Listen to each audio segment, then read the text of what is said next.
What's good, everybody? Welcome back to another episode of Trey's Take. We don't have anything really good to talk about because, as you all know, we're 1-4, and we just got blown out by SMU. Yeah, we have a lot of things to talk about that are not very good. So let's get into it. We're gonna start off with the defense today. D line, y'all are horrible, horrible. The amount of running plays SMU just ran down our throats was horrific. We we were actually horrible on the entire side of the ball. Our defense was not covering passes. We were getting thrown on every single play. And we were getting the ball ran down our throats every single play. Because our D line doesn't know what it's doing whatsoever. They're getting blocked by these SMU O linemen, and they're not doing anything about it. And then our linebackers, I haven't heard a single thing about any of FSU's linebackers. I haven't heard anything special. Our leading tackler, if I'm correct, is a safety, not a linebacker, a safety. And our DBs are getting burnt every single play. It's to the point where it's the DB's fault and Coach Fuller's fault. Because I don't know why, but every single play that SMU ran, that was a passing play, even running plays, every single person was open. At least one person was open on every single one of the passing plays. Because they made a completion almost every single time they threw the ball. And again, we were getting ran through by a quarterback, which I still don't know how. I still don't know why. But it's because y'all can't play no football. And I've come to accept now that we're probably not going to make a ball game because we need 2 more losses. And then we're 1-6 and got to win out the rest of the season to make a bowl game. And from where we're looking right now, we're obviously not going to be doing anything special anytime soon. So my proposition is to just put all the starters out there at this point and just try the hardest you can, because obviously even with all the starters out there, nothing's getting done because DJ, you can't throw still. Our wide receivers, I think, can actually catch, but we have a god awful quarterback, so nothing matters. And our O line, I'm not gonna say anything about y'all because I didn't really see any penetration these last few weeks. So I think y'all did a pretty good job. The O line gets rated a C plus because I didn't see anything bad, but I didn't see anything remarkable whatsoever. Now, let's dive deeper into our coverage situation. We are getting demolished by these wide receivers every single game. And if I see another one of our cornerbacks just get, I'm pretty sure they were running zone some of those plays, and somehow one of the receivers was still open every single play. And each of those plays went for at least 10 yards. And you want to know what 10 yards is? A first down. So that's a first down around each play. So what are we supposed to do then? There's only 100 yards on a football field, not including the touchdowns. So, not including the punt either. So, they punt the ball, and then you get it back around 25 yards. That's only about 70 yards they have to go down the field. 75 to be exact. So, if we can't get any penetration with the D line, first of all. So if we can't get any penetration there, we're obviously not going to be any efficient. in the passing defense game because every single game our cornerbacks get burnt and probably they're just gonna run it in for a touchdown. Kyle Morlock. I'm not sure if you're really Kyle Morlock or not, because from that play I saw, you were giving DJU that Kadarius Tony treatment, dropping balls for interceptions. I don't even know how that happened. My mouth was wide open when I saw that play.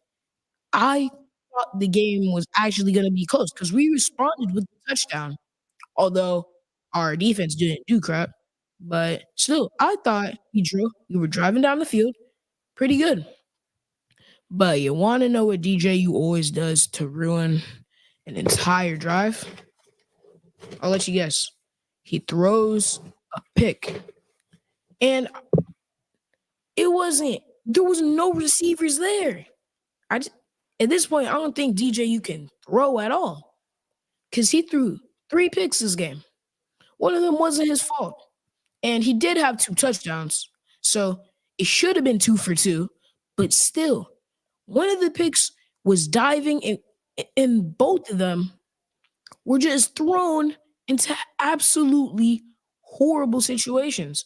I didn't even think a wide receiver was over there. DJU, you are horrible at this game of football. 252 and 6'4" playing QB. Why didn't you go to tight end or running back? Because obviously you can't throw. You are ruining our receivers' chances to get drafted, to have anybody be looking at them, because 13-0 to 1-4, obviously something's up, because something has to be up with our coaching staff and our players, because we all are horrible. Now, dear DJU, if you can't throw a football, please let Mike Norvell know so we can start Luke Cromahawk, like I've been saying for the past 4 weeks. 5 weeks, sorry. I want Luke to start because obviously DJU needs to be moved to a different position so we can actually start winning games. I still believe we're going to go 8-4. And although we're not making the playoffs, I still have hope that we're going to possibly make the ACC championship if everything goes right in our favor.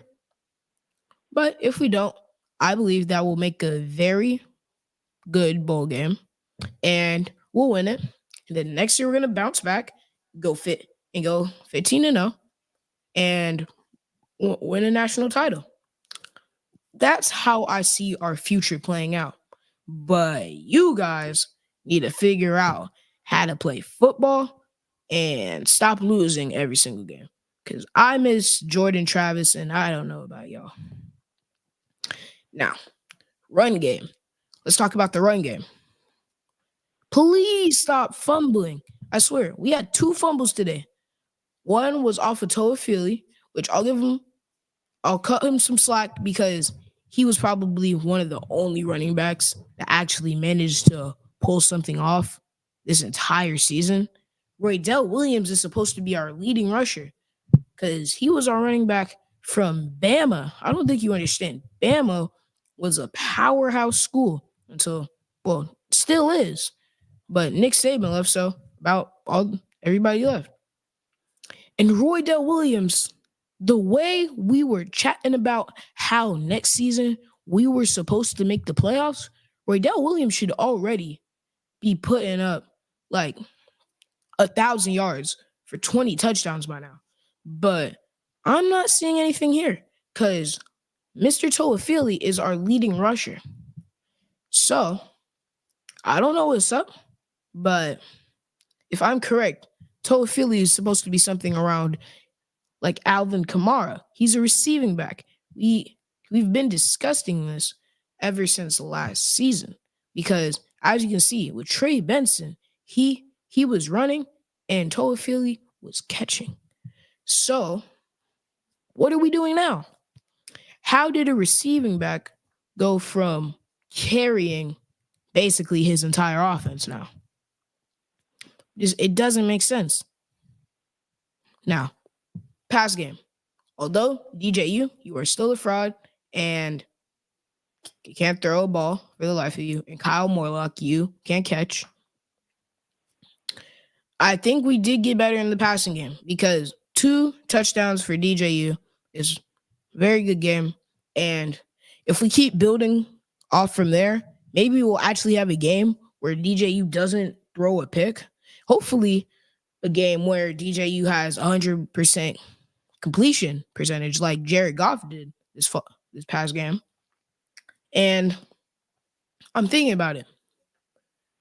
DJU was supposed to be our next, not franchise QB because he was a senior coming in, but he was supposed to be Florida State's 1-year future.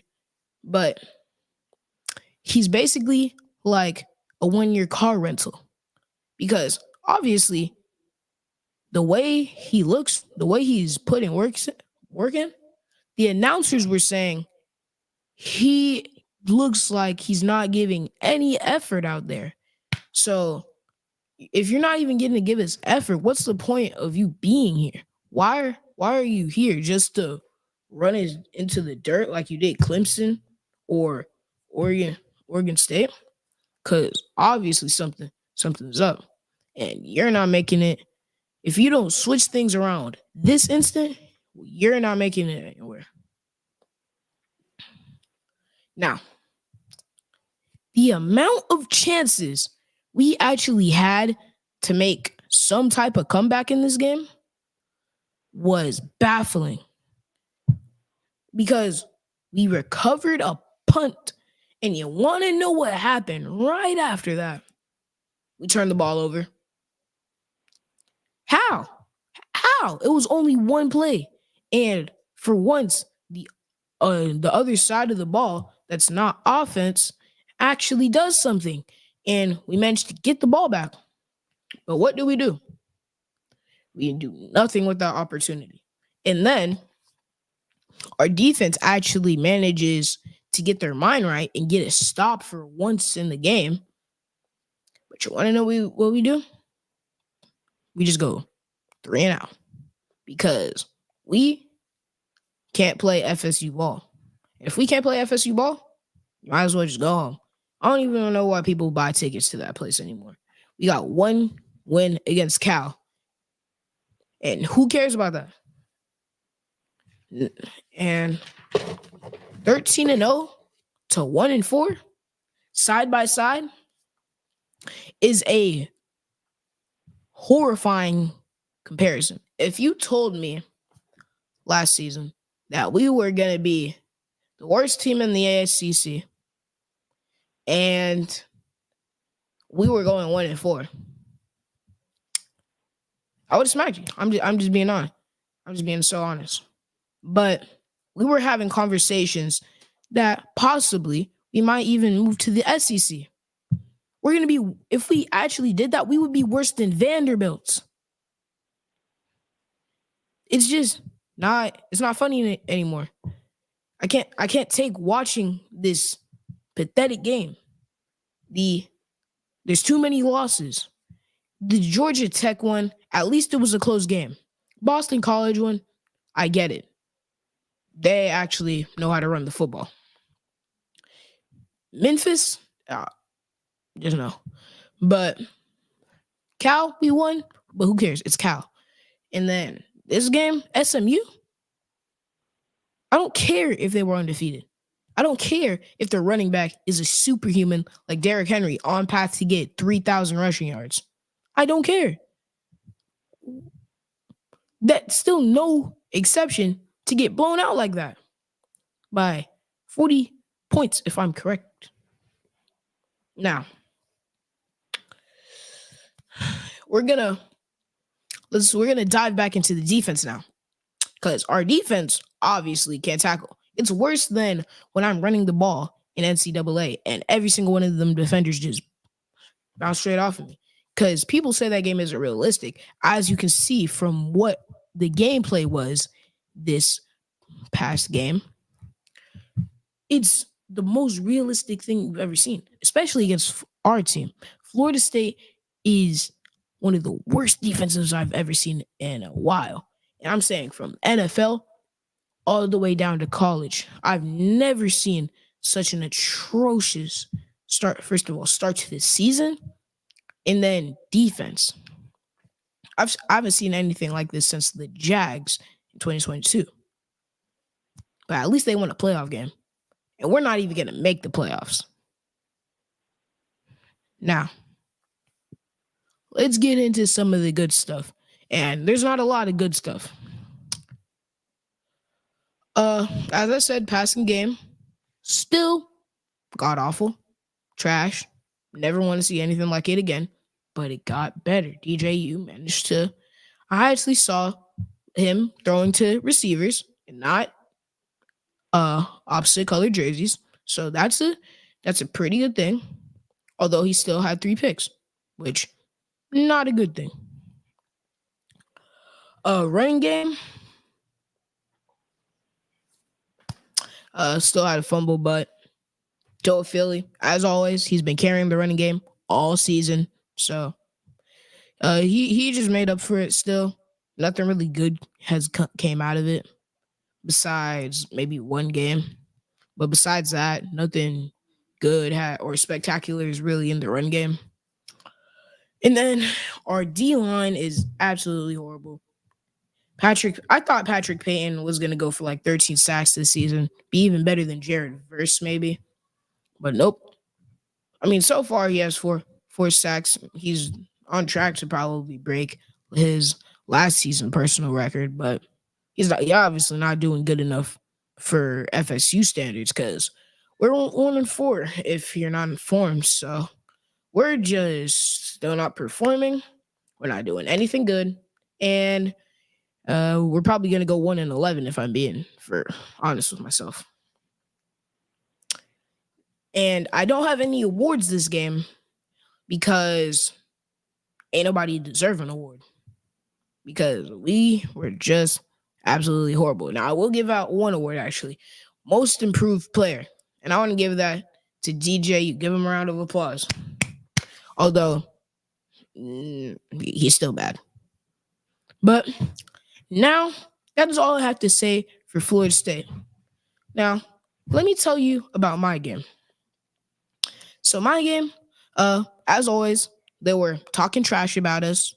And we ended up, it was 6-6 for a while. And then the second quarter came around. And then we put a 50 on them. And I almost got killed because my quarterback threw me into a safety. And I had to go out the game for a little bit. But I pancaked 2 people at once. And that was a pretty good achievement, if you ask me.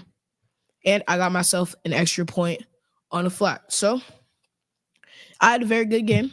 And we dropped 50-18 on them boys. So I had a very good week. And we're going into next week. And I believe FSU finally going to win another game. And I'm going to stay another week undefeated. And we're going 7-0. Well, that's all I have to say. I'm Trey. And that's my take. And I will see all of you next week when we drop 85 points on our next opponent. Because Mike Norvell is finally going to call some good calls. And our defense is finally going to be up to standard. And I'm Trey. That's my take. And that's all I have to see. And that's all I have to say. I will see all of you next week.